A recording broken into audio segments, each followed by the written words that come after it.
I'm such a nerd. Today is November 7th. Welcome to Native Calgarian. Oki, Naganago, Mekoche, Stokom Aki.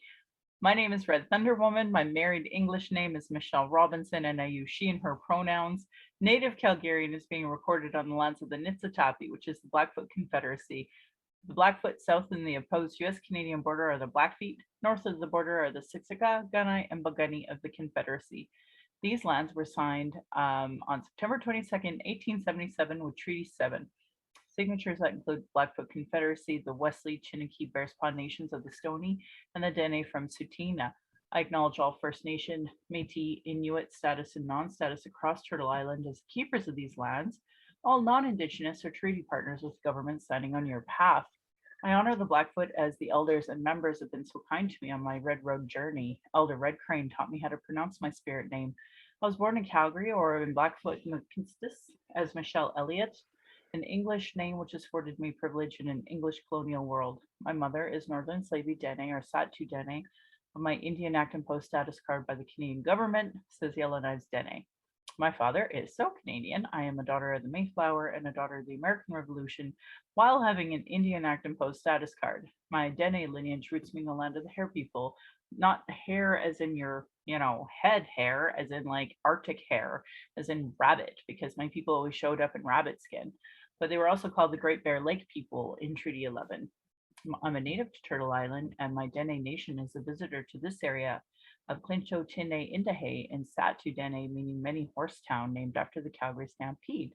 And I am actually in Lethbridge, which is a place of the Blackfoot acknowledged as the Black Hills. So land acknowledgements are critical for creating a safer space for Indigenous, as well as honoring the host as a guest and acknowledging your role as treaty partner. My humblest apologies to the Blackfoot elders and language keepers as I try to learn proper pronunciation. Any mistakes or misinterpretations will be on me.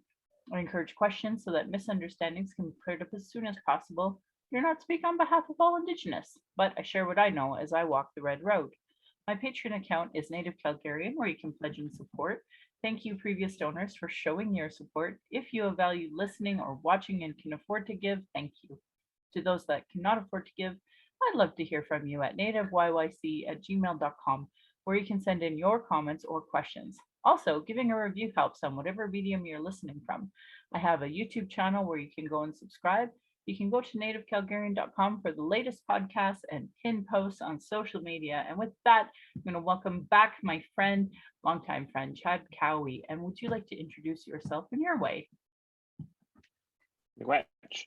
Ani, Chad Indishnakas, Pemadashko Dayang, Duanjava, Montreal, Meguadora, Atik Dodam. So I think since the last time I was on here, there's been some things that I found out more about my family as I continue through my process of decolonization and relearning a lot of what was denied to my family. So for those who are joining and listening, to translate into English, as I mentioned, my name's Chad, Chad Cowie specifically. My mother is Beverly Cowie. My grandparents are George Cowie Jr. and Francis Sproul, and my great-grandfather is George Cowie Sr. This is the side that my Anishinaabe, my Michi-Saugig Anishinaabe roots come through.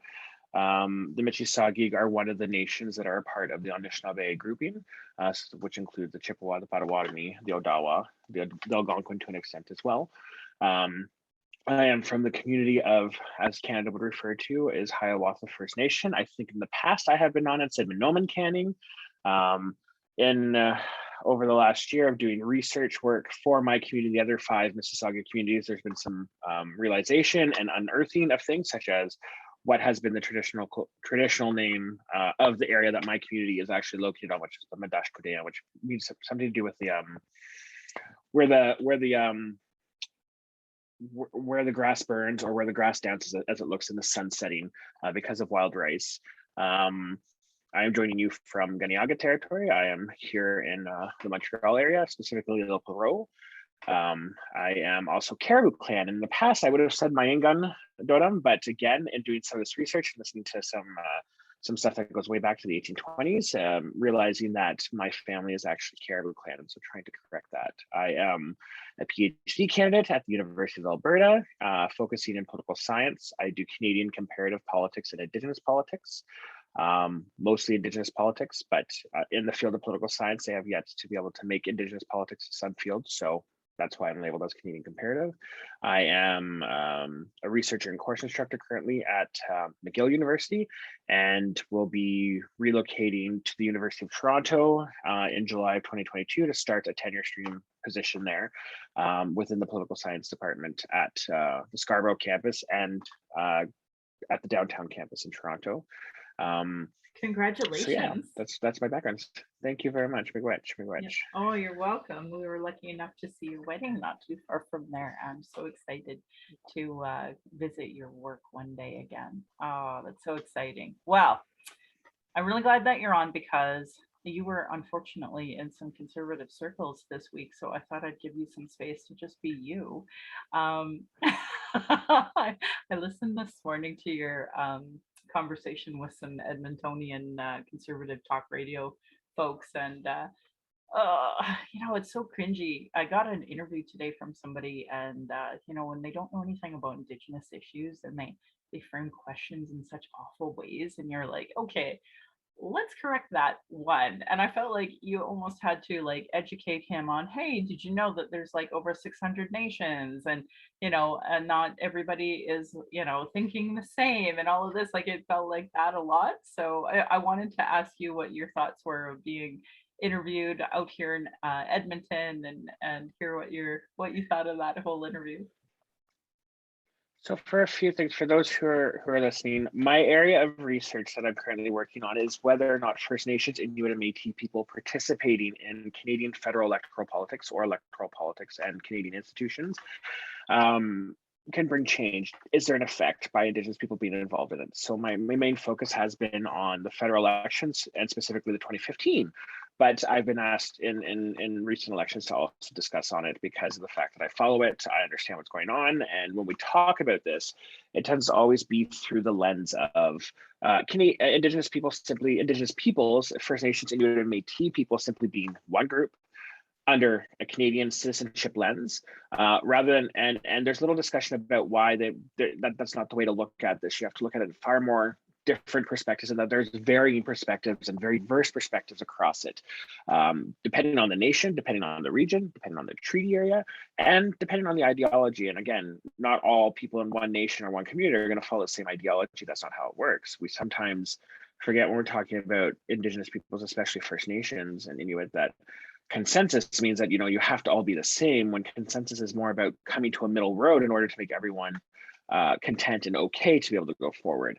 So it doesn't mean that everyone has to think the same way and be the same way, but that there has to be a middle way to go forward, so that way everyone is okay, rather than just a simple majority or survival of the fittest, or tyranny of the majority, which is what we sometimes have in our system today, or what we see as the early forms of governments with democracy in the Western sense attached to it in the 1800s and the early 1900s, where it still was very dominant by a certain side and a certain type of person. So when talking with people, so I've done a lot of interviews, especially since early September, because of the federal election, and there was some interest about Indigenous people participating because of the confirmations of burials at some of the residential schools so far, and then bringing that conversation back to what reconciliation is supposed to mean. So what Michelle's referring to is that earlier this week I did an interview. I wouldn't say necessarily Michelle. He's conservative. I don't know what the presenter or the host of the show was, but it was just a lack of understanding. And sometimes when we have this talk about Indigenous people and Canada's Indigenous people, I've heard this from people of all party stripes. Like, I've heard it across the political spectrum. This is not just one side. It's a thing that just happens. And we see how some people respond to it after this interview, and I corrected it. I had sent Michelle a message because I had some People's Party of Canada people all of a sudden start following me on my social media, which luckily only one is one where they can just electively follow me. The other ones I have to give permission.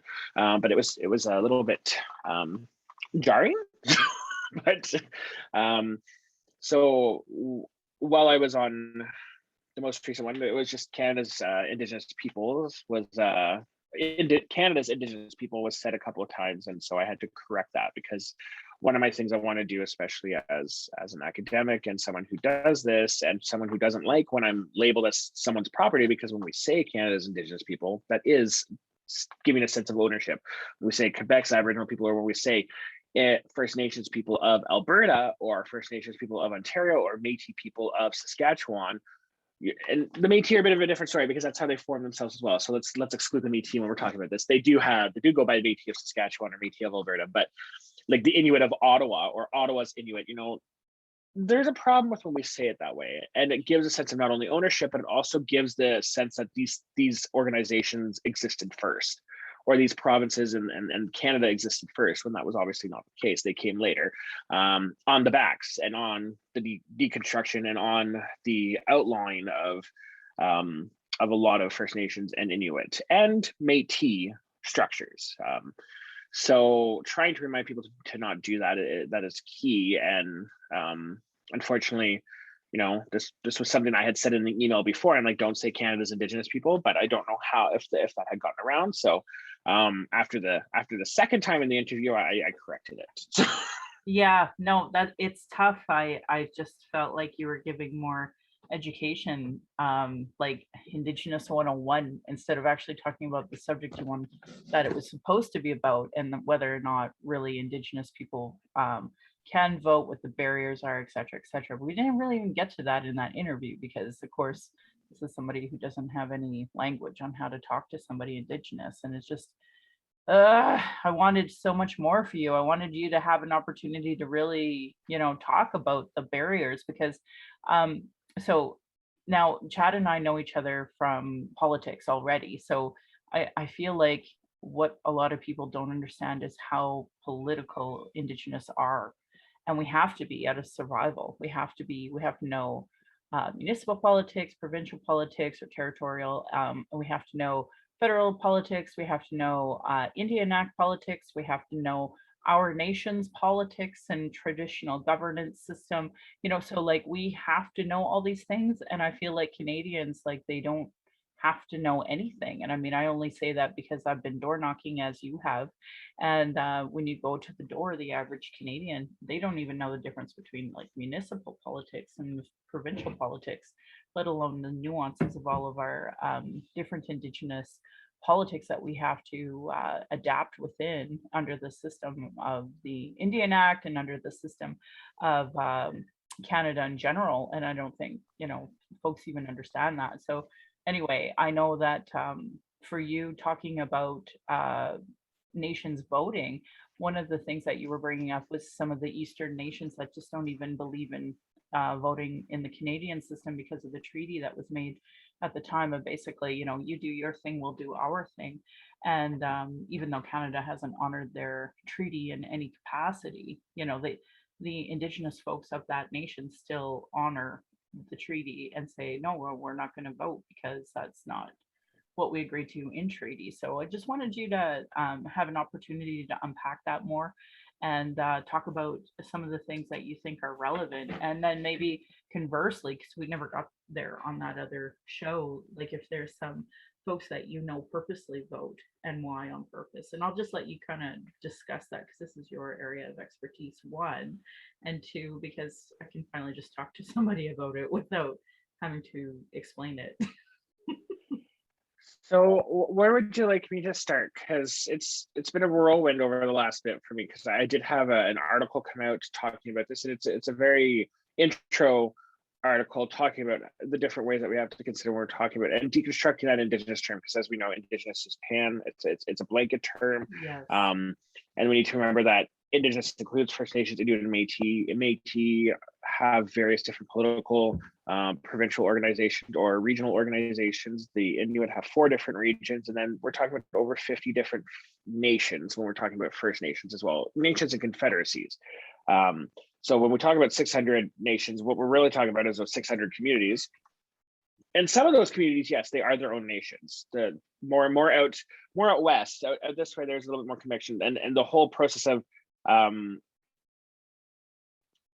in the East, dividing them into smaller entities was done on purpose, because unlike out West, so when we're talking about colonization out East, it was purposely done to make us into smaller little regions or smaller little entities, so that way it was easier to keep control over us and keep us apart from each other. So that's where you have us divided into smaller communities in a sense, and then kept from being able to talk to each other, especially within our own nations.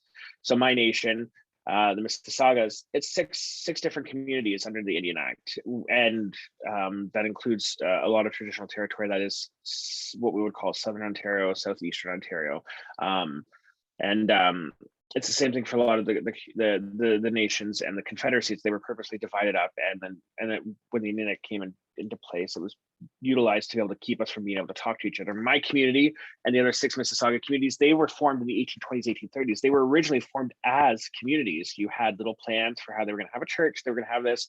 My community and the other ones worked with the Methodist Church to do this. There was an actual company from the United States called the New England Company that came up to help us with designing our towns, because that's what it was. They were supposed to be villages.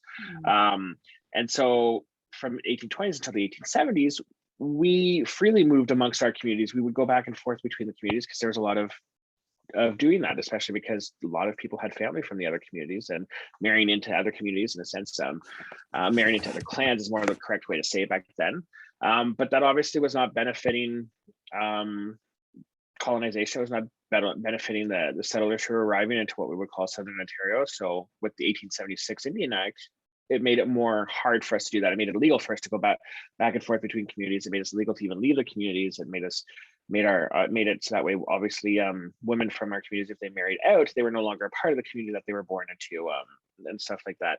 Out West, you see a lot more putting groups together. So you have some communities that are a mix of different communities, or you have them put more closer together, and then there was usually a fort not too far from some of these areas, and that was done on purpose. It was a lot easier by the time that the railroad connected to British Columbia, or to territory that we call British Columbia in the Canadian sense, to put them in more bigger groups and then build a fort near them, because it was a lot easier to keep control over them. Well, out East, it was easier to keep us apart.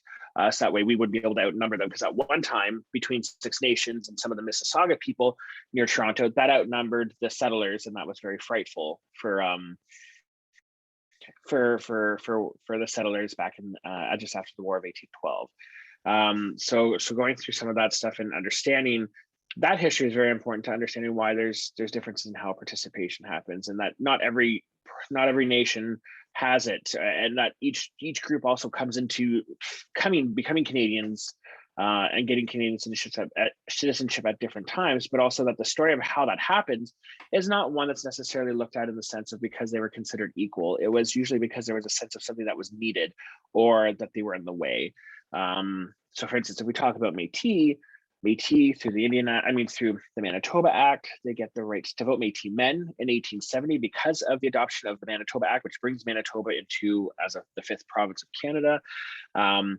Originally, Macdonaldson did not want Manitoba as a province. They did not want it because they wanted it to become a colony of Canada. They wanted the prairies to be a colony. So if you see how the natural resources rules exist for the prairies, it's not very beneficial. There's some issues out there. And I get why those issues are there. And that was done on purpose by some of the early founders. Some of these early founders that the conservatives, especially conservative people, really laud for and are like upset that we're wanting to take down their statues. Meanwhile, it was the same people who made the rules for how Alberta, Saskatchewan, and Manitoba joined, and made it so that way it was disadvantaged in the sense of how it relates to resources. But that's an inward focusing that they have to figure out. But when Manitoba the idea was to recognize Métis rights. It was to bring them, they had to negotiate with them. And this was, again, because of the Red River resistance, not rebellion, resistance, because again, this was before it was even a part of Canada. So there was agreements that were supposed to be there with recognizing language, recognizing culture. The Catholic Church was to be protected. But right after Manitoba came in, you saw horrible things done in Manitoba towards Métis, where Métis had to flee and go further out in the Saskatchewan River valleys. and out towards Alberta. Again, along the North Saskatchewan River and along some of the Bow River and all that, you see them move out there because they're fleeing what's being done. And you also see Métis people hide their identity. You start seeing themselves calling themselves Francophones or French Canadians, because it was a way of protecting themselves and avoiding persecution. So although citizenship was granted to Métis men, and then Métis men in 1870, and then Métis women by 1917, when other women, specifically white women, got the right to vote in Canada,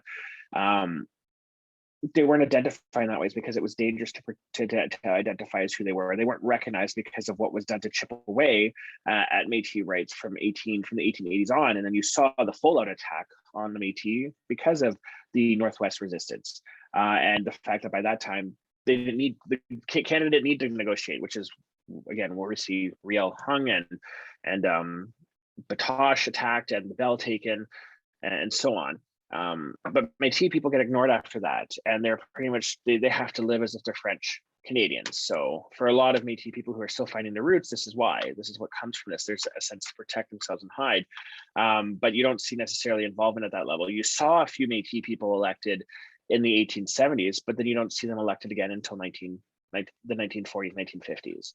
So there's a reason for that. The first premier of Manitoba was Métis, but he identified as French Canadian to protect himself. So like it's only now coming to a discussion about where this is the case. So Métis people are brought into Canada not because of this idea of a multicultural state that's going to want to recognize them. It's because they want they want those resources and they want that area, and then they were quickly able to overrun them with Anglo-Ontarians, and then they democratically by majority chipped away at those rights that were supposed to be protected from Métis. Inuit, they're ignored until the 1920s. They're not even considered anything. And then you see this fight happen in the 1930s, specifically between the province of Quebec and the Canadian state over who has control over the Inuit. Who's supposed to look after them, because they are considered to be original, and but they're not listed under Indian Affairs the way First Nations people are. So you actually see Quebec arguing that no, it's not their job to look after the Inuit, it's the federal government, and the federal government saying no, it's Quebec, it's the province's jurisdiction, so they have no right to force the federal government to look after them. So you see them actually telling each other that they're in control, and this partially comes about because for Quebec. Quebec forms as what was New France. There's no treaties that are formed. What happens is that in the late 1800s and the early 1900s, there are two secessions of territory that comes from what's I'm trying to remember the purchase when Canada purchased pretty much all when they purchased from the Hudson Bay Company all the territory.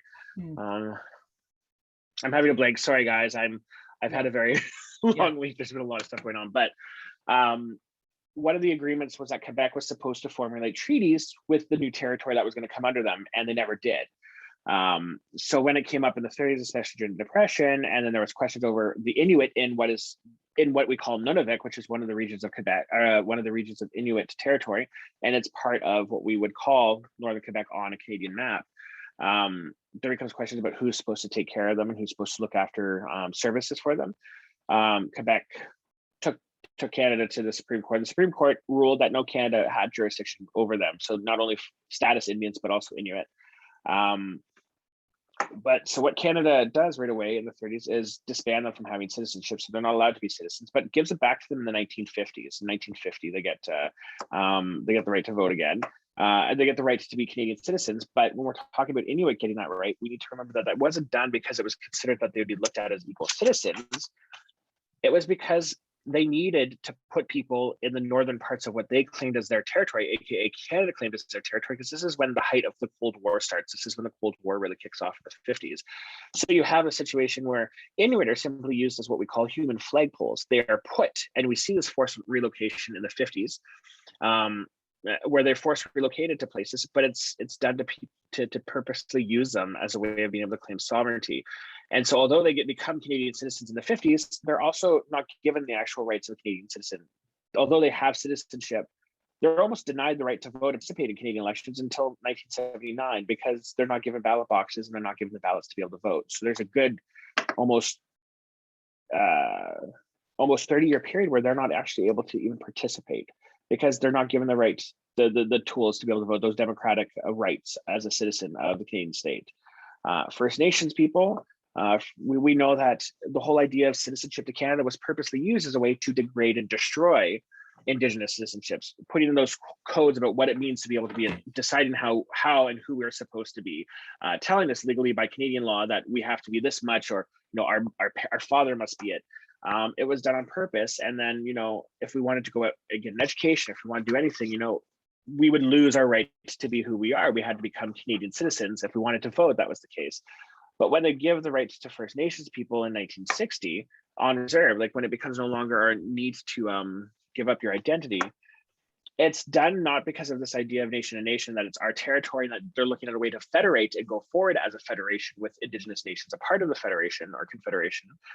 It's done because of socioeconomic things. The idea that Canadian citizenship is what's going to fix everything for us, without actually acknowledging that history that's been ignored, without acknowledging that history of how the Canadian state and the Canadian identity for First Nations people was used to destroy and, in many cases, kill and name and erase them as who they were.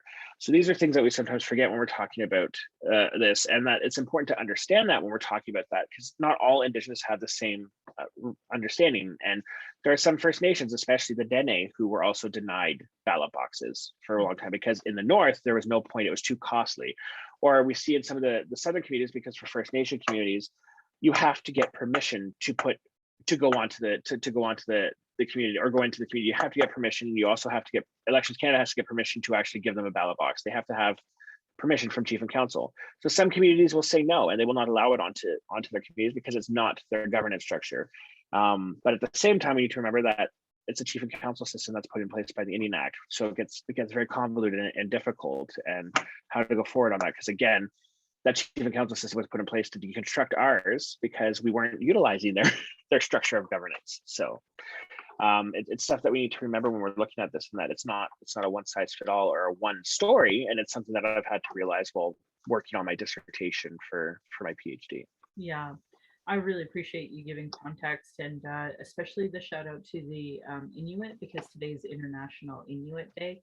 And so I'm seeing a lot of positive things being said about the Inuit. Obviously, very proud that we have the first Governor General to be a Nook, an Inuk, and I'm really happy to see that, because that was a failed policy that was put forward that didn't go through. It wasn't voted for, but then look at what happened. They put it forward anyway. So here we are. So that makes me happy. But on the flip side, I also seen that the RCMP shot and killed another 22-year-old man who was a Nook.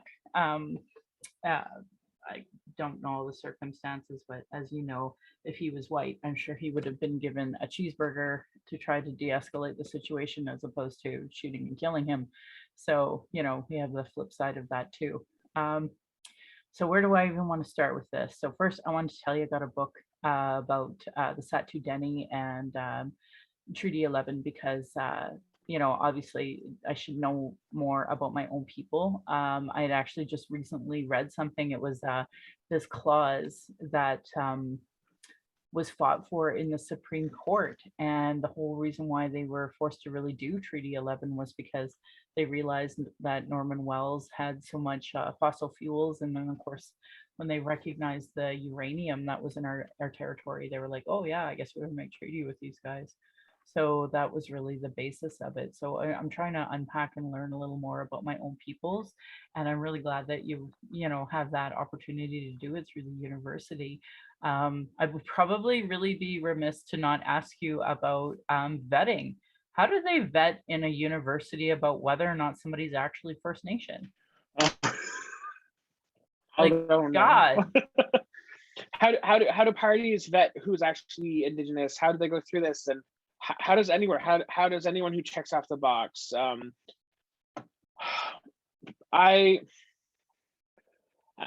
don't know how to say it, because as people can see, I look stereotypically white.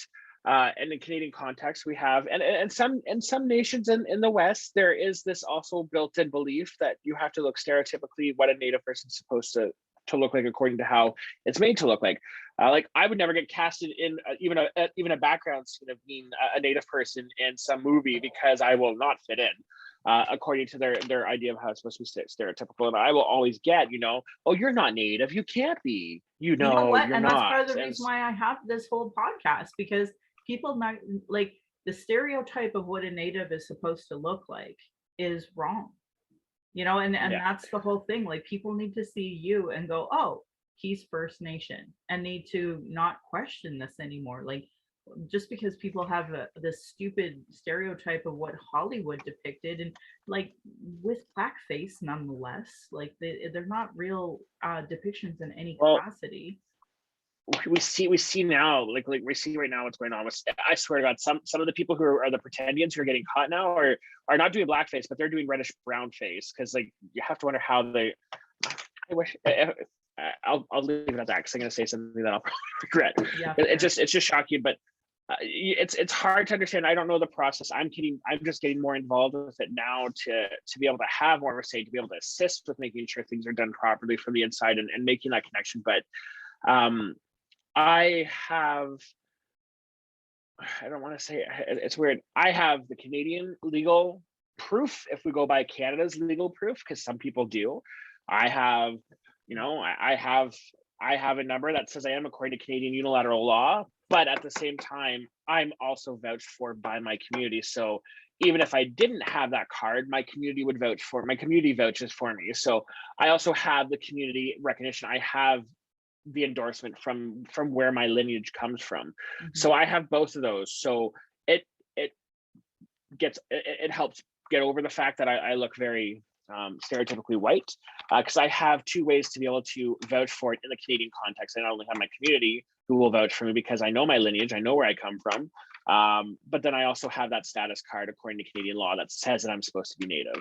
That says, under Section 27 of the Indian Act, I am status Indian. Yeah. because I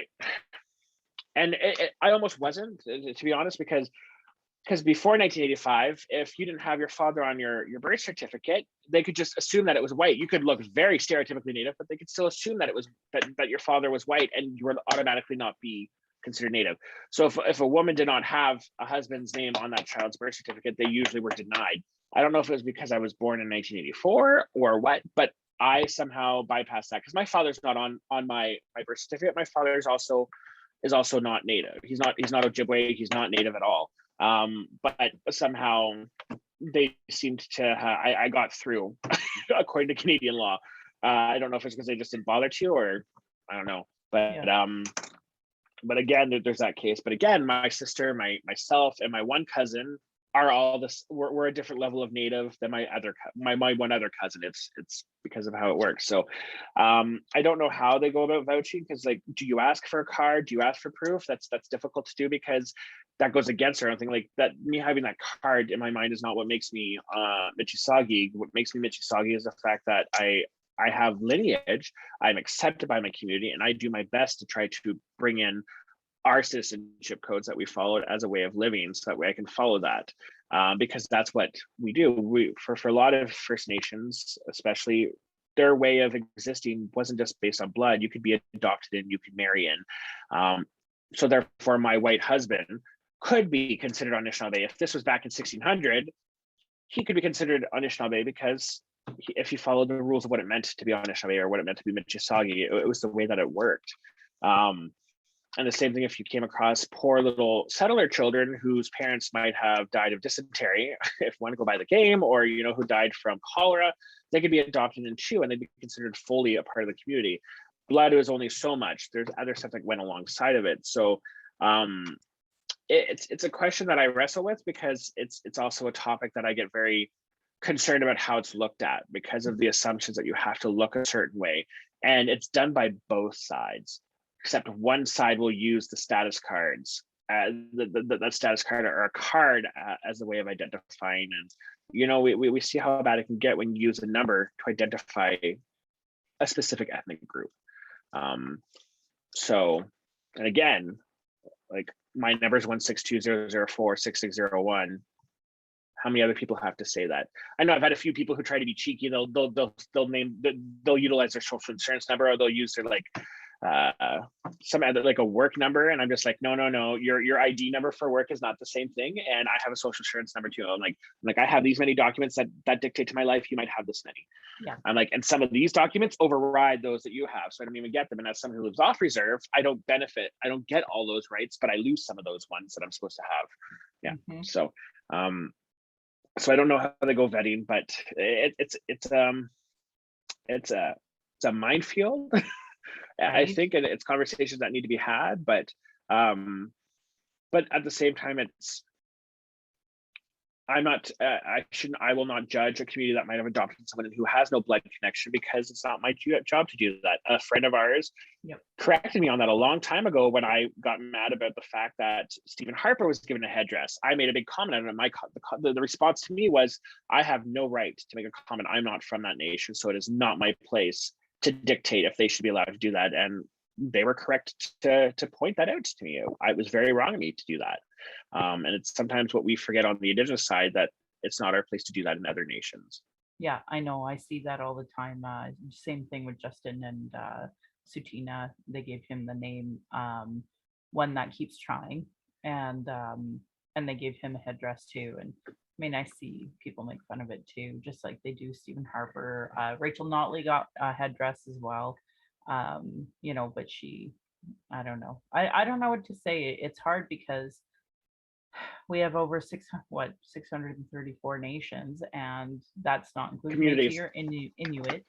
And here we have all of these folks, communities, all these folks that have different traditions, and I've seen it regularly. And actually, I asked Hal Eagletail. I said, "Well, what do I do when people say this to me?" And just be like, when anybody says negative things about Justin having a headdress, just to remind them that that's bad luck, that's a bad medicine. And so I just try to remember that whenever any nation decides to gift, blanket, anything like that. So. Well, same, because he's also an honorary member of the Haida Nation, or he was. He has the tattoo, right? And at you, no, I am not necessarily, like, I'm a recovering liberal, as I joke. I am no longer involved. There's reasons for that. I am very critical about things. I questioned, for instance, why former Minister Carolyn Bennett didn't look into the appeal that was done by the Saskatchewan court over exempting the Catholic Church from its duties to residential school survivors. Why she didn't look into it in her new position. I'm glad that Mark Miller is, but there's some faults there that happened under the current government and the previous government.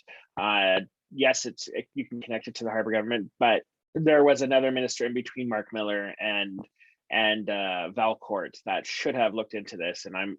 And as someone who was involved at the time between 2016 to 2018, I'm disturbed that I didn't think to bring it up or even know that it happened, because it was never brought up to us. So like, I'm also to those who might listen, who are survivors from this, especially from the Catholic churches, I am so sorry. My apologies for the fact that myself and some of us didn't even know to question this when we were involved in the Liberal Party as the Indigenous wing. I had no clue. I feel guilt about that, because it's something that I should have been able to do as a co-chair, but there's no but about that. And I would have, had I known. But again, as you remember, we were dealing with a lot of dumpster fires and a lot of lobbying at us from within. And by within, I don't mean from within the Indigenous wing, I mean from within the party, and dealing with things that were going on in our territories, in our own communities, and trying to walk that line by being able to help bridge. So it's stuff like that you like. Sorry, I went on a tangent here.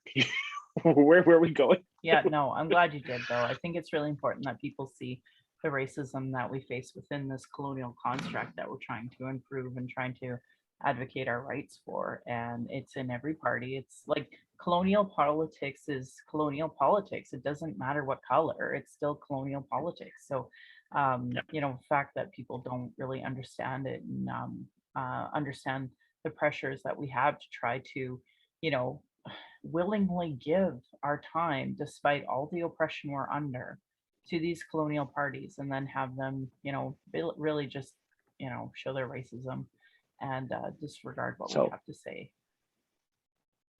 for sure. And that just fully reminded me what I was trying to say. So Sure, go ahead.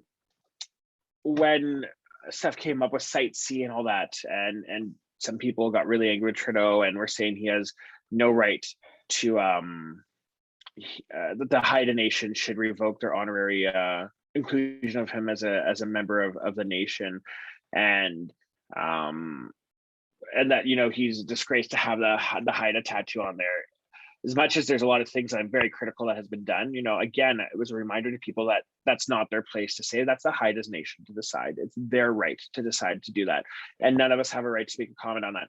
Like, his tattoo is because he has a sense of duty to that community. And that's what some of these things are. The headdress, the bringing them in and becoming members, is because it's supposed to give them a sense of duty to do what's good for the community, what's good for the region, what's good for the nation, and what's good. By being a part of it, you're supposed to take it, because remember, our hereditary systems was that was their job. It was to do what was good for everyone and go forward in a good way, and remember that they have that place within that society. And so that's something important that we need to remember with that stuff. So it was, again, attacks on him over stuff. And yes, I didn't agree with some of them stuff, but definitely it was not my place to say, hey, I don't want him to be a member of my community, an honorary member. And that's another thing. I'll talk to my community about that and say no, and very vocally be no. Doesn't have a right to, but I have no right to tell another nation to not do it. That's right. And we sometimes, as Indigenous, First Nations, Inuit, and Métis people, we sometimes forget that we can't tell another nation. We are being sometimes no different than non-Indigenous people or settlers with pan-Indigenizingness and assuming that we all are the same when we're not.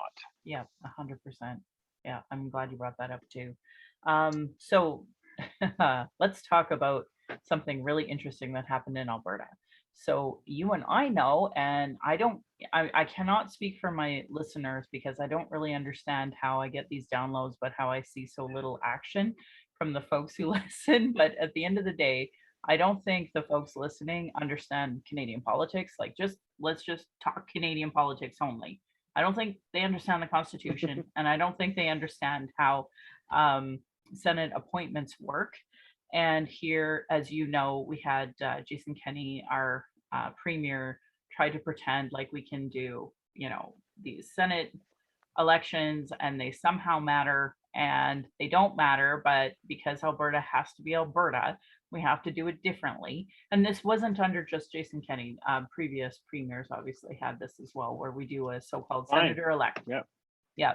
So interestingly enough, though, the province elections, Alberta elections, didn't have the approval to go on to certain First Nations, and I don't even know if they put in the effort to go to First Nations anyway. So I wanted to kind of unpack this ridiculous Senate thing with you because I wanted to tell you, because you're my friend. First and foremost, I voted for this guy named Chad Saunders, or Jet Thunders was his like stage name. He's like an actor and does the whole music scene and such. He's well respected within the arts community, and he basically made fun of the entire process by using his Jet Thunders persona as like a, you know, mullet wearing, guitar playing goofball. And you know, I thought it was great. I'm like, this is the type of thing. So we're supposed to put our vote behind 3 folks, and there's this union guy that Jason Kenney hates with a passion. So obviously my vote went to him as well. And then there was a third person, that she was a brown woman who, for all intents and purposes, really seems quite conservative to me and does the so-called model immigrant type of thing. So I put my vote between these 3 to see if it would matter, which it didn't, obviously, when I looked at the end results, but you know, it felt good. It's like a protest for me. So for me, when I vote, it's always a protest. And then when I did the the Lethbridge vote, I did a breakdown. I did a whole podcast on why I voted for who. And same with Calgary, we did the Reconciliation Action Group, put out a survey to a bunch of the candidates. Very few replied. Very few replied by the deadline, and most of them were. Did the incumbent awful. Did the new mayor respond? She did. Yeah, she did respond, and yeah, I can send you the link actually to her responses, because obviously now we have to hold her accountable to what she said. But the thing was it wasn't something that made me think, oh, this is a person that gets it. It wasn't like that. No. So yeah, you we're have, you still have to in do it. You that. have to ask questions. Let We me did. put it this way. We're still in that, oh my God, I still want to learn and listen to Indigenous people. And it's like, no, bitch, we need you to do the solutions we've given you and implement them. And she was on council for 4 years prior as well, right? So she had an opportunity to demonstrate she's, oh my God, listening and learning and doing. It's just sorry. It's the skipping record player, and again, apologize. Not bored by this. Just as you know, Michelle, like I've had a very busy week, and didn't really get any breaks on the weekend. But this is my break, so I'm enjoying this. So thank you. It's that skipped record player situation, right? Like that's what I describe as a because when you're for a lot of people don't realize for those who do participate who are Indigenous who are very active in it, not all but a lot, from my experience of being involved and then from talking to people, that when it comes down to how those Indigenous peoples who do participate, sometimes and a good chunk of times it comes down to who's the lesser of not only who's the lesser evil, but who needs the least amount of education. Who am I going to who's going to be the one that I don't have to worry about having to explain so much stuff? Who's the one who I don't have to worry about going all the way back to step one with? And this is how I did all my internal party voting when I was involved with the Liberals. Usually that did not go in my favor. Most people who had an understanding of what to do were not the people who got elected over the time that I was involved in the party.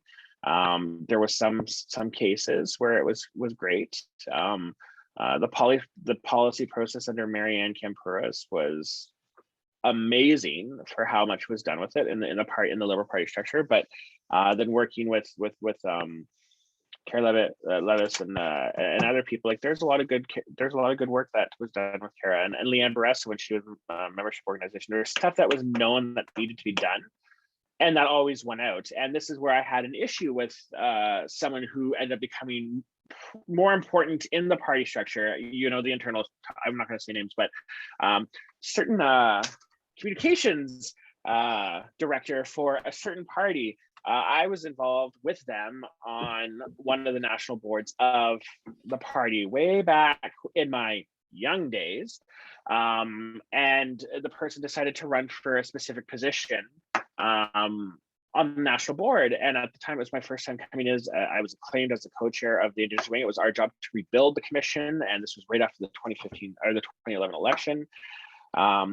And most of the executive of the national board at the 2012 convention were going to end up being from Toronto or Montreal. I'm not going to say Ontario and Quebec. I'm going to say Toronto and Montreal. And there was this one position. It was down to one person who was from Toronto who made some faux pas over how to go forward. So my coach and I were voting as a block. We were going to vote together and going to cast our votes the same way, because we were looking at that who's going to be less of a problem for us, who's going to need the less of the education, but who's also going to understand a little bit more about where we come from.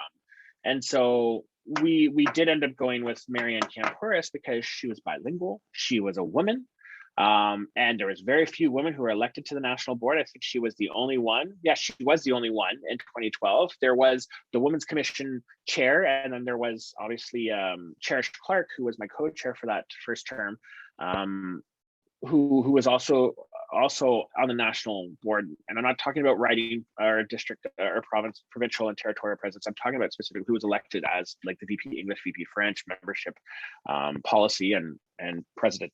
So we liked that. And Marianne had already done a lot of work, had already done some work prior to, as the party fell apart, the 2011 election happened, and right after, she did a lot of work to try to do stuff with some of us, especially those of us who stayed around and didn't flee the party thinking it was dead in the water. So we opted to go with her because there's just a little bit more benefits, and she had already done a lot of work with us, so there was less we were going to have to teach her. Everyone else who's coming on the national board, there was going to be a lot of education that had to be done. And we realized that. And as you know, when you came involved, it was very slim pickings of what we were able to do. And again, we had a very, very, very tiny budget to try to rebuild the national commission of a national party. And the person, I thought I was good friends with this person. I thought they would be understanding, and because I was being honest with them. So I had, I talked to them, just, I'm not going to be able to endorse you or support you. I'm like, as an incoming co-chair with this other person, we've decided to vote together as one. And so our votes are going to be going to this person, because we find it's the best way forward. And then what happened after that was I was pretty much told, well, if this person won, they would have a difficult time working with me, pretty much because I wasn't supporting them. So I got threatened, and we had a falling out over that. I was not too happy, but then they got into a position where they controlled a lot of messaging for the party and made things difficult during my last term. It was one of the reasons why I left the party, because of how this person did this, and it wasn't fair to the rest of the commission. But this is stuff that happens. It's the game that gets played, and people don't realize that for us, it's not just about being strategic, but it is about what's going to be less exhausting for us. Yes. Right. Sorry. No, that's exactly true. That's exactly what happens. And it's really hard because you want to do good things, but at the end of the day, you end up working in these stupid political minefields, and you're not even dealing with the important thing of trying to get folks elected, or trying to, in my case, recruit Indigenous members and have them see themselves in some sort of leadership role in the party. Because in my opinion, the more folks that we have that are Indigenous within the party structure, it's way less exhausting for me. But that bigger picture, you have more people that you can rely on, and that we can advocate for our communities in a better way. Well, and it's somewhat of a privilege when you don't have to take into consideration of who am I gonna have to educate, at least who's going to make it less stressful, or who's going to make it more work for us to get stuff done. Yeah. So that's a privilege, and that's a privilege that this person didn't realize they had, or they did, they just didn't it was an interesting experience, but that wasn't the only one with it. But it's something that we forget from the Indigenous side again. So it's exhausting for Indigenous people to be involved municipally, provincially, federally, because this is the other stuff that they go through. And then not only do we have to think that, but then we have to toe that line that balances out between being a part of the Western structure, the Canadian structure, but also from our communities, without causing too much history, being considered a traitor, being considered a turncoat, being called vile names because we're involved. Yeah. I was told that last week by one of our folks, but they weren't coming in a constructive way, so it was just point out lateral violence as usual. But that it just sucks, because it's like you try, but it doesn't mean anybody listens. I can't remember the last time I had a constructive conversation within the party structure. Right now we're still exhausted from having another damn election. Now we have to have another one whenever that gets called, because we got another minority government. The most costly cabinet change in Canadian history. But again, there's that identity thing we kind of talked about, and we see this happening. You're talking about the internal struggles that are going on, and I think one good fighter, I commend people who can do it. I did it for so long, and I know the problems with it. And I know people who get involved are so bright-eyed, bushy-tailed, and that they're so committed to it. And it's hard because you can start to see it, how their commitment is, that you can see them realizing how much commitment that they have doesn't matter from the structure. But it's a process that they have to go through, and they still have more energy. But there's a reason why. There's such a high turnover after a certain point. Those people are not involved. There's a reason why my teachers who were politically involved were not involved by the time I was a co-chair. There's a reason why I'm no longer involved now. And I'll say quite a few of you, because it's not to toot my own horn, but quite a few of those of you who are still involved is because of myself and another former co-chair and a couple of other people on the first executive that I got to be on with, recruiting and getting you guys involved and getting you guys excited about it. And I'm glad to see some of you are still there, but I'm also ready to help hug and console when it gets too tiring and you realize it's time to take a rest, because it will happen for a lot. And And if it doesn't happen, there's other ways that you get taken out. Look what happened to a good friend of ours, because of shoddy journalism, and this whole question about what identity means and how you're actually defined as being from the nation that you are. It was a very, very horrible journalism job that this person did in regards to a good friend of ours, just to be able to make her look bad because they were offended by the fact that they got called out by her because they did some bad research. And they furthermore did more bad research by using Canadian legal context to decide if you're Native or not, which is such a problem as well. And it caused so much problems for this person. It's like, I wished it wasn't COVID, so that way I could have went and helped this person and gave them a hug, because Yes. It's disturbing what was done and how quickly it was latched onto by some Canadian media just before the election. Yeah. But this is the type of stuff that's done again. And sometimes some of our own side will get involved with it too, but sometimes those people tend to also be the ones with the most fragile identity as well.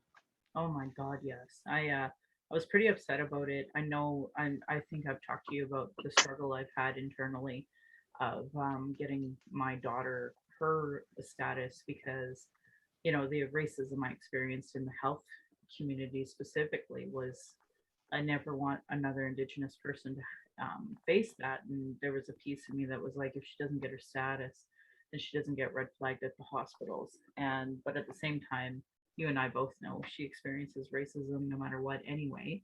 Was part of the reason why we're now homeschooling. And anyway, we finally submitted her paperwork.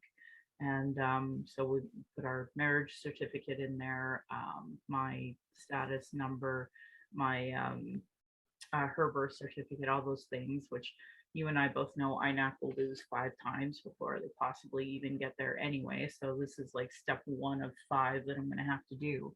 Anyway, and part of the reason why I wanted her to get her status is because even under the stupid Canadian colonial context, while she does qualify, I'm sad, but that seems to be like the one thing that makes people feel justified in calling people an Indian or not.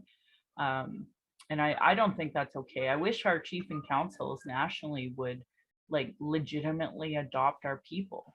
Because like you were saying that some of your family are different, categories of Native, and that's the same thing in mine. So all my aunts, all my mother, who are Native compared to my uncles and my male cousins, like we're in totally different categories, totally based off of the patriarchy. And that just pisses me off to no end. And of course, because it just disproportionately affects women in a negative way, my daughter will be one of those that's just, if it wasn't for S3, she wouldn't even qualify. Yeah. And if it wasn't for That, C31, I wouldn't qualify. But again, this is never a problem any of my male uncles or male cousins have ever encountered.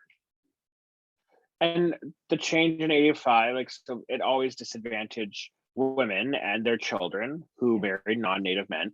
And 85 didn't fix that. Like, we know that because it still disadvantages any of those who are born from a female. Like, again, my male cousin is a different level of status simply because his father was white and my aunt married her. So not only was she no longer Native, but he had to be a different level. So, and it's the same thing as your daughter, right? She's a different level because your husband is not listed in as First Nation under Indian Act. So even though there is Indigenous blood in his background, it just he may not be connected to a First Nation community, and there's that internal debate going on within Métis communities about what Métis means.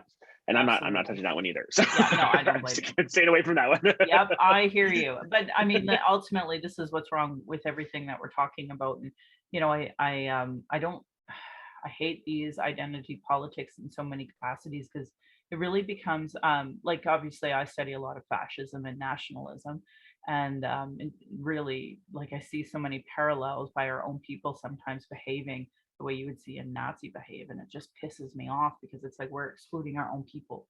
So the sooner our chiefs and councils go, yes, you are one of ours, like the better. Our particular Dene in where we're from, like if you are any type of Dene from the territories, then you're considered Yellowknife Métis.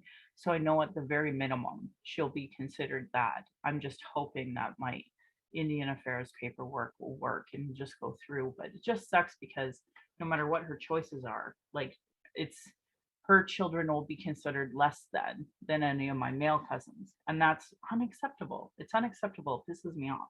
But there's not much I can do about it. I try. Like you said, we try to do what we can do, and it feels really shitty when we can't do more. Like what happened with Jody Wilson-Raybould. That's a great example where it sucked being a part of the party and watching this and trying to have discussions with folks. Like I was literally on International Women's Day going head to head with Sheila Copps and on publicly on Twitter because of what was happening, and I had no voice at the table with what was happening to Jody. And again, to me, I thought I was being helpful by explaining to the party and to our loyal followers, this is what's wrong, not necessarily that, but they don't know Indigenous issues, they don't understand Indigenous women, and they have their anti-Indigenous bias, and we just saw her railroaded. And quite a few there's people I knew who it was shocking to see them. Like I did a lot of unfollowing when the Wilson-Raybould thing fell out, because yes, there's going to be confidentiality things that we're not going to know. And I guarantee you, Wilson-Raybould is also a lawyer in the Western sense. She's a truth teller from her own nation. She also knows how to do the Western game in the sense if you have to. So I would guarantee that in things, she's like, oh, you're going to do this to me? Well, you need to remember that you're going to lose this, this, and this because of me. So there is that. And she's not the first one to do that. And she's never going to be the last one to do that. Many men do it. And there are many non-Indigenous women who also do it in politics. It is a game, right? You have to play that. It is negotiations, but it's also, if you do this, this is what's going to happen, and I will make sure it happens because that's how it works. So there's stuff that I'm sure we don't know about that happened, but it's still how it looked. And from my own personal experience of what was done by the party, the tar and feathering, and how some things came out, it looked bad. And again, I can understand some frustration of probably how it looked in the media and how it was done, but then watching some of these people attack her and doing all this stuff because they're putting themselves in their mind. But we also see what happened to Jody Wilson-Raybould, which also shows why intersectional feminism and why third wave feminism is so important. And I'll I have to be careful talking about that because sometimes I'll get called out for talking about that because as being a male, it bugs some people if I talk about that because then I'm being paternalistic or I'm being very I'm being a mansplainer. Which really negates your two-spirit identity, though, and that is what kind of pisses me off because, of course, I know you, and I know what people have said about you and to you, and it pisses me off because you're my friend, but also because they don't understand two-spirit, and they don't understand, what it's like to be raised in a matriarchy, which you are.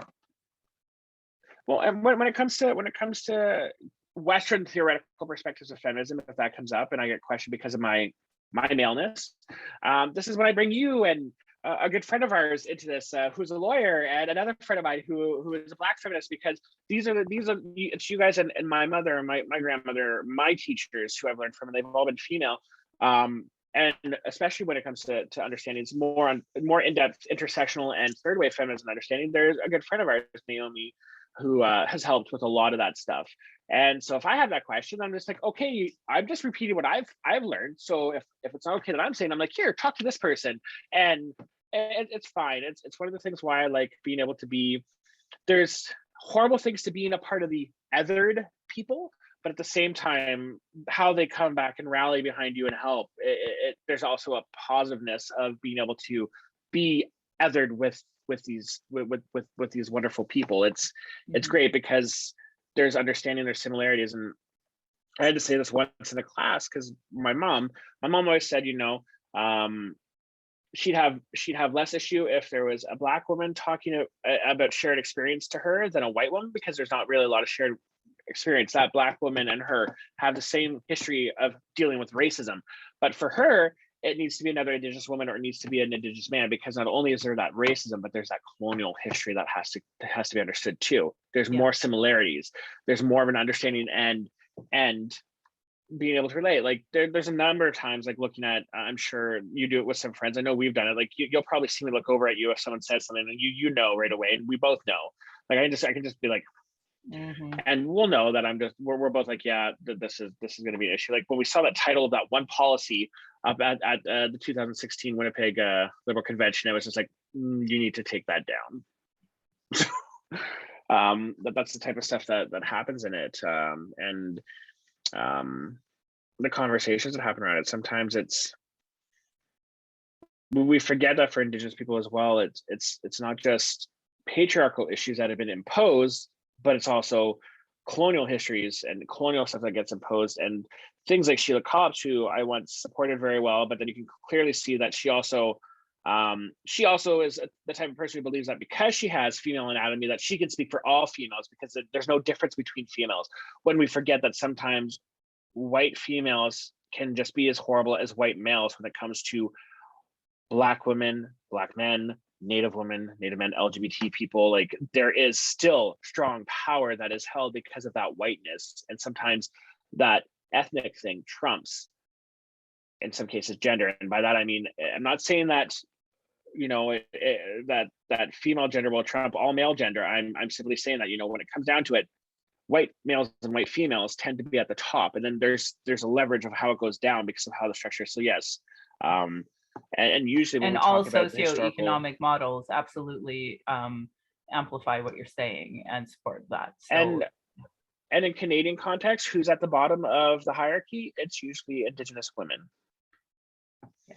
And I would argue that it's actually usually at the very bottom, if we start to include two-spirited LGBT understandings, that it is a two-spirited Indigenous woman who is at the bottom, or more specifically, probably a transgender Indigenous person. Yes. Because we have to now realize and remember to take that into consideration. We're in a time where we're starting to pay more attention to that, which is good. It should have been done a lot longer ago, but it's things that do kick in. Because yes, I'm male, I look white, I'm also gay, but I guarantee you I've not faced the same level of discrimination that someone who looks stereotypically Native, who's two-spirited, will have faced, let alone if they are Indigenous women or transgendered.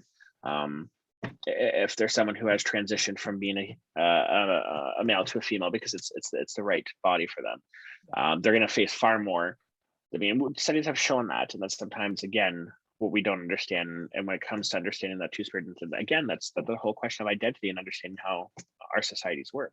And this month is International Disability or Indigenous Disability Month. So, if you are Indigenous, two-spirit, with a disability, like that's where the socioeconomic ring ends, is right there. And that's like the reality, and we don't talk about that enough. And actually my last podcast was Ashley, so Corey Ashley, the Ashley family has been undergoing this trauma. Lillian Ashley died at Christmas, and her husband's left to pick up the pieces. So we talked a bit about that as well. But I mean, ultimately, he is a white man advocating for his Indigenous wife that died under care here in Alberta. And right. Yeah. So like we're the ones at the bottom of the scale dying. The Office for the Advocate for the Child came out, and they put out another report. And of course, they're talking about how disproportionate the opioid crisis is affecting apprehended children that are Indigenous. And I mean, you and I both know through the inquiry report and the TRC that it's a pipeline of killing our people. So, and trying to bring this awareness and trying to talk within the party. I mean, there's so many barriers, and I will say, like, I felt like it was so much more open once upon a time, but I just don't feel that now. So I don't know how, you talked about the bushy-eyed, or the energy that you have when you first start volunteering, and how the excitement and such. Like, I know I never really went into this party with that. I knew you just never trust the colonizer. I knew that. So, here we are. What? Well, no, you felt like at the time you could have a voice. It was something I was proud of being a part of a team that did that. We brought in diverse Indigenous voices, and it was a shock to the party that we all didn't think the same way. I'd explained to some people many times that our two members from Alberta were on opposing sides of a spectrum in a lot of cases. Yeah. One was very business orientated, the other one was very traditional focused. So, but that helped us come to a middle ground to be able to have both sides look. And when you get involved and you start to be part of the process, you're able to do stuff and you see things go, you get I don't want to say nostalgia, but you're like, oh my God, it's amazing. Like, I've done this, I've been a part of it, and my policies are going to the front. So then you also find yourself that when the party does screw up and it's not doing something that you agree with, you'll find little things and ways to be able to say, okay, as long as I have this to say, then I can deal with the fact that it didn't do what it should have done, and I'm upset with it for doing this, but it's good if this is how I can say it. I can talk about it to people this way, because then at least it's done this way. I did it. It's what you do, because you're at that point, because you've committed so much to it, that if you stop committing to it, you give up on it, then what did you do for all that time that you were committed, right? And it was something that I struggled with for a while. Looking back on it, though, that I did a lot, and I'm very proud and happy with what I did, and I'm very happy that I also stuck to my morals in a lot of cases. I'm very happy I did that, because not a lot of people do. And not a lot of people survived not doing that. Like, it took a long time for some people to get rid of me. And it wasn't them who got rid of me. I chose to leave finally, because I had had enough. But like, originally, I don't know if you knew this, but certain people, such as a former president of the party, actively looked for people to run against me when I ran back the second time. Oh, wow. They were actively looking. Yeah, they actively looked to have someone run against me, but I had done all my due diligence and made sure almost everyone who was involved at a high profile level who was Indigenous, that they were supporting me. So I started early, as you know, because I talked to you about this back then. But yeah, no, they were not impressed with the idea of me coming back. And the only problem with that, although I had the support of a lot of the Indigenous side and some very important MPs and people involved with the party, it still made things difficult over that last term. And that was because I was there. They made things difficult. But we still got a lot of stuff done. So although it wasn't as fast and quick as we could get, I can happily say that by the time that I left being involved, the structure of the commission was in the best structure it was, even from when I first got involved back in 2009, because I came on as the youth rep originally in 2009 for an executive. We had almost every single position filled when I left in 2018. So if people want to say that I was difficult to work with, I was angry, I was fanatical, I was always combative and not willing to work with people. No, that wasn't the case. I just also didn't have time for bullshit, pardon my language. And I didn't have time to play certain games, because why am I gonna play this game when we're literally dealing with the fact that we have a high suicide crisis rate? We have people who don't think that they should exist. They're just anti-Indigenous bias, and it's so prevalent. And I hate that you have to even explain this. Like, what our problems are, and just because of somebody's white or settler fragility, like, that's not for us to take on. That's for them to own, and for them to do their due diligence and learn about Indigenous people. Call to Action 57 says all public servants should take anti-racism training and Indigenous education. And I have not seen our public servants take that seriously in any division, whether it's politics, health, justice, education. Like, they're just not doing it. I mean, they're still in that, we're still learning and listening phase. And that means that they're not really doing anything that's accountable to the Indigenous community, or any anti-racism policies that have substance. Like right now on Twitter, we see an NFL player who's an anti-vaxxer, being given accommodations. Meanwhile, Colin Kaepernick is still like banned really from the NFL. And I mean, you see that all the time in every division that there is of society. So to me, I just don't know. Anyway, I'm gonna wrap us up here and do our exit, but you are more than welcome to talk about more of those issues. Yeah, go ahead.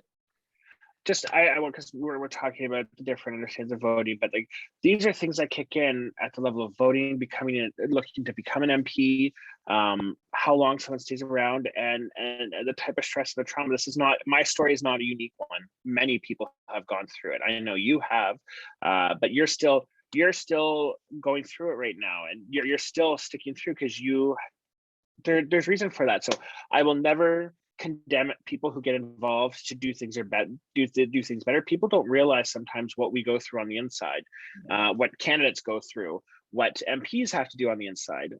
But then, we're people who do it because we see it as a way, we see it as one of the many ways to be able to bring change. But for me, it's no longer the way that I can do it. I will participate, I will support.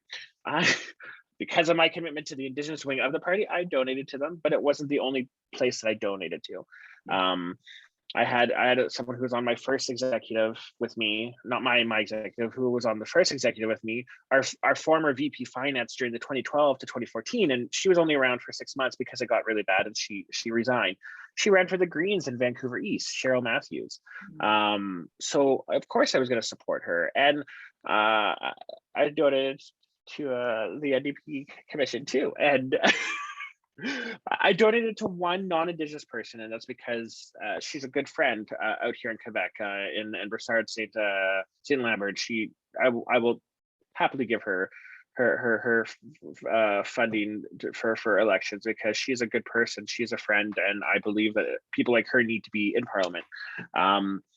But so we get involved because there's ways to change it, but it's also the pushback that gets. So people wonder why we don't get involved. Well, because what I heard was the same thing my predecessors heard, which is what their predecessors heard, and that's what you and other people are hearing now. Unless you follow the party line, unless you are willing to sell out, in my mind, sell out what you're there to do. If you're going to put yourself first over our communities, over our youth, over the next 8 generations, then. And by that, I mean all of us, not just like I could get involved and toot the horn and do a little playing with what's best for my community if I wanted to, but that's not how I do it. Like, yes, I could have used my time and position to specifically benefit my community and go do things and talk about how, it's great to be able to help put Hiawatha first and all this stuff. But that was not my job, and that was not what I looked to do, and that's not what I got involved for. And it's people who are putting all of our communities forward and taking that into consideration and wanting to build that relationship, go down that right path together. It's so important for, but it's also exhausting. And you have to be able to tag in and tag out with people. You have to have people who can do that. And the party structures need to eventually realize that it's not the same way. And again, remember, we were once told that the Liberal Party should not be a place to have to make someone decide between being a Liberal or Indigenous, that you could be an Indigenous Liberal. Well, unfortunately, some of us had to make that decision because it was not clear. It became very clear that it was not that you could be hyphenated. That was not something that was acceptable, because sometimes being hyphenated meant you had to actually call out and point out to your Liberal family that they were doing something wrong. And instead of them fixing it, they simply sent you off to an asylum, like an asylum. So we'll pretend that the Liberals were a Victorian family and sent one off. But then you also have to take into consideration that there's some who just adamantly will not get involved because it goes against their way of looking at the relationship with Canada. Despite the fact Canada influencing and getting involved and impacting our structures, trying to erase it, they still stick by it. And so that's something you have to understand. So some communities will not allow ballot box. Six Nations especially is very opposed to it. Doesn't mean everyone in the community doesn't vote. There's other ways of doing it. And sometimes some will drive to go do it, but it's their way of reminding Canada that there's a nation-nation relationship that needs to be held and reminded and remembered, and that it's not just a nation-nation relationship, that is Canada to Haudenosaunee Confederacy, Canada to Anishinaabe, Canada to Cree, Canada Treaty 7, Canada Treaty 11, Canada to Tlingit, Canada to Haida. And then we need to remember as well that it's going to be different for Métis. More Métis people seem to be involved and get elected. Majority of the 13, there are actually 13 Indigenous MPs after this election. That's the highest amount, Michelle. I thought it was down, but there's 13. Majority of those 13 are Métis MPs. Yeah. And then there's 2 Inuit. There is someone who is Huron. There is someone who is non-status Cree. There is someone who is Nakota. Are you talking about Randy Gosnell? Yeah. Yeah. So this is another thing that sometimes Randy doesn't get included in a lot of stuff. He doesn't claim the stuff, but there's a history there. So that's why I'll say that he is non-status Cree. He has Cree lineage, but it's a search that he has to figure out because it's not my place to say, but there's people we need to remember who's had family who were forcibly taken away from their lineage, and that's a whole other process. So are they the same level? This is that conversation that happens again. But then we need to remember as well that there are people out there who will identify as Canadian. They will hyphenate themselves as Canadian, be an Indigenous Canadian if they want to, and that's okay. Some will do that. Some are more comfortable with that. They will look at themselves as Canadian first, or they will want to be a part of it, more integrated with it. That's going to happen. It's conversations that need to be allowed to be have and realize that it's not a one size fits all when it comes to participation or voting. Yeah, 100%. I really appreciate you coming on. It's so hard because you and I can talk for 2-3 hours straight, and before I know it, I'm like, oh my God, I can't believe how much time I've taken. And I know you are ridiculously busy, and I so appreciate you being on. And I know you're going to have an exhausting term coming up. So just know how much I miss you and appreciate you being on my show. Thank you much for having me, and I apologize for if we went too long, but I wanted to finish off with exactly how I finished. No, never feel bad, and come back on anytime, especially if you publish another paper or go on a talk show or whatever that you want to really discuss an issue that maybe you never got a chance to really do the meat and bones of it, because of course we have to accommodate settler lack of understanding. Anyway, I will always happily talk with you. And I'm actually working on 2 different chapters for 2 different books now. So and my dissertation, so Yay! That's great news. I can't wait to see your published books. I was going to talk to you about that, but I thought maybe I'd do it off air because I think we need to collaborate on something. Anyway, we'll talk later about that. Sure. Thanks. Miigwech for having me. Oh, honored. I'm proud this podcast has given solutions and included cultural safety training, cultural first aid, and all of them to create a safer space for Indigenous, people of color, those with disabilities, and LGBTQ2+ to speak. Thank you to Cheryl Ward, Chelsea Branch, and Alicia Fridkin of heretohelp.bc.ca for what is Indigenous cultural safety and why I should care about it. Their work, along with many other Indigenous voices, these are cultural action tools that I've said hundreds of times in my podcast. So I support Indigenous work, and I encourage folks in their reconciliation work and settler understanding to start understanding these things. I'm just lucky enough to highlight and repeat them here.